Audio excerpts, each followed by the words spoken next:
Patuloy ang Kadiwa Center sa pagbebenta ng murang gulay, prutas at iba pang bilihin sa abot-kayang halaga. Samantala, aplikasyon ng Department of Agriculture para ma-exempt ang pagbebenta ng murang bigas sa Comelec ban, inaprubahan ng Comelec.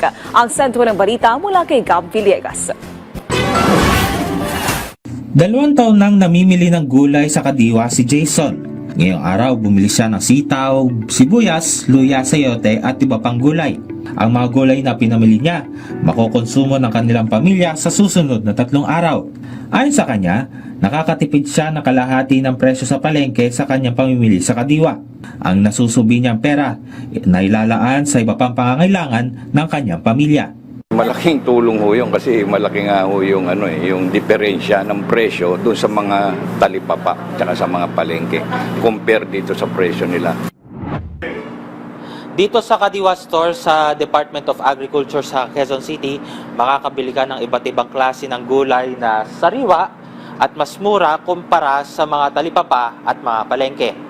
Ang presyo ng bawang nagkakahalaga ng 140 pesos kada kilo. Ang pula at puting sibuyas naman ay nagkakahalaga ng 90 pesos kada kilo. Gayun din ang ampalaya, habang ang lettuce ay 170 pesos ang presyo kada kilo. Ang presyo naman ng patatas ay nagkakahalaga ng 70 pesos kada kilo. Ang Baguio beans naman ay nagkakahalaga ng 100 pesos kada kilo. Pareho namang 80 pesos kada kilo ang presyo ng Chinese cabbage at carrots, habang ang sayote naman ay 30 pesos kada kilo. Ang presyo naman ng leeks ay nagkakahalaga ng 130 pesos ang 1 kilo. Parehong 100 pesos kada kilo ang presyo ng cauliflower at broccoli, habang 80 pesos naman kada kilo ang presyo ng talong, at ang okra naman ay nagkakahalaga ng 90 pesos kada kilo. Ang presyo ng kalabasa ay nagkakahalaga ng 45 pesos ang 1 kilo. Gab Humilde Villegas para sa Pambansang TV sa Bagong Pilipinas.